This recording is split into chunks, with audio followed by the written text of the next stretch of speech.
லக்ஷ்மி ஸ்ரீ சேனலில் கம்பு வச்சு ஹெல்த்தியான அடை தோசை எப்படி செய்யறதுன்ட்டு பார்க்கலாங்க. அதுக்கு என்ன தேவை, எப்படி செய்யலான்ட்டு பார்க்கலாம் வாங்க. நான் 2 கிளாஸ் கம்பு எடுத்துக்கிறேங்க. ஒரு பவுல் எடுத்து அதில் 2 கிளாஸ் கம்பு போட்டுக்கோங்க. கம்பு எடுத்துக்கிறதுனால நம்மளுக்கு வெயிட் லாஸ்க்கு உதவுது.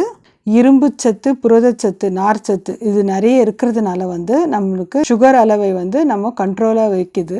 கம்புல அரிசியை விட 8 மடங்கு இரும்பு சத்து இருக்குதுங்க. 2 கிளாஸ் கம்பு போட்டுக்கலாங்க. நான் கிளாஸில் அளந்துருக்கேங்க. நீங்கள் கப்பில் கூட அளந்து போட்டுக்கோங்க. 2 கப்பு போட்டுட்டு நம்ம நல்லா தண்ணி ஊற்றி 2-3 டைம் நல்லா கழுவி எடுத்துக்கலாங்க. ஏன்னா கம்பில் மண் தூசெல்லாம் இருக்குங்க. அதனால் 2 டைம் 3 டைம் நல்லா கழுவி எடுத்துக்கோங்க. கம்பு ஊறுற அளவுக்கு நம்ம தண்ணி ஊற்றி ஒரு தட்டு போட்டு மூடி 8 ஹவர் மினிமம் நம்ம ஊற வச்சு எடுத்துக்கலாங்க. பாருங்கள், நான் 8 ஹவர் ஊற வச்சு எடுத்துருக்கேன். நம்ம நல்லா ஊறி வந்துடுச்சு. இப்போ மிக்ஸி ஜாரில் நம்ம தண்ணியை வடிகட்டிட்டு போட்டுக்கலாங்க. அது கூட ஒரு துண்டு இஞ்சி, 4 காஞ்ச மிளகாய் போட்டுக்கிறேங்க.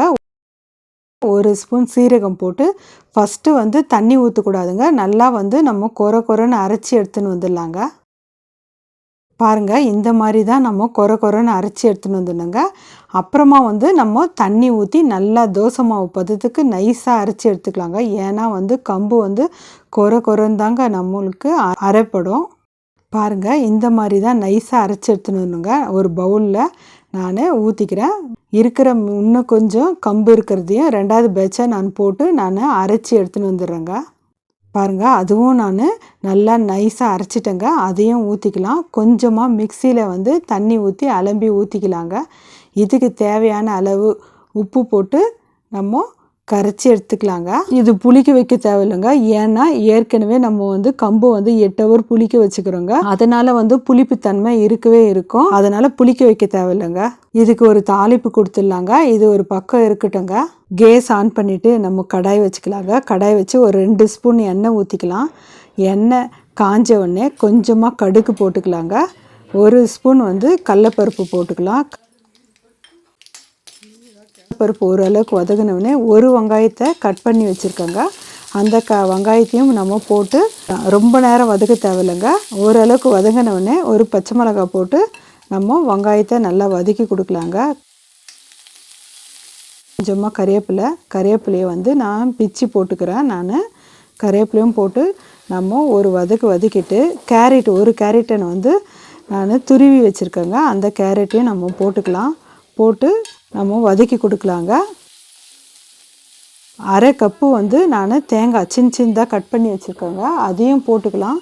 அதையும் போட்டுட்டு நான் நல்லா வதக்கி கொடுக்குறேங்க. ஓரளவுக்கு வதங்கினவுடனே கொஞ்சமாக கொத்தமல்லி போட்டு நம்ம நல்லா வதக்கி கொடுக்கலாங்க. பாருங்கள், இந்த அளவுக்கு வதங்கினா போதுங்க. இப்போ நம்ம ஆஃப் பண்ணிடலாம். கேஸ் ஆஃப் பண்ணிவிட்டு அந்த சூடோடவே நம்ம கம்பு மாவில் நம்ம வதக்கி வச்ச எல்லா பொருளையும் போட்டுக்கலாங்க. ஏன்னா கம்பு மாவில் நம்ம சூடோடு போட்டோன்னா மாவு நல்லா சாஃப்டாக ஆகிடுங்க. வதக்கி வச்ச எல்லா பொருளையும் போட்டு நம்ம நல்லா கலக்கி கொடுக்கலாங்க. இது நம்ம அடையாக செய்கிறதுனால கொஞ்சம் திக்னஸாக இருந்தால் தாங்க நம்மளுக்கு நல்லா அடையாக தேய்க்கிறதுக்கு நல்லா வரும். பாருங்கள், இந்த அளவுக்கு இருந்தால் போதுங்க மாவு. கேஸ் ஆன் பண்ணி நம்ம தவா காஞ்ச உடனே நம்ம 1.5 கரண்டி எடுத்து மாவை நல்லா கொஞ்சம் அடை பதத்துக்கு நம்ம இந்த மாவில் நம்ம அடை மாதிரி ஊற்றிக்கலாங்க.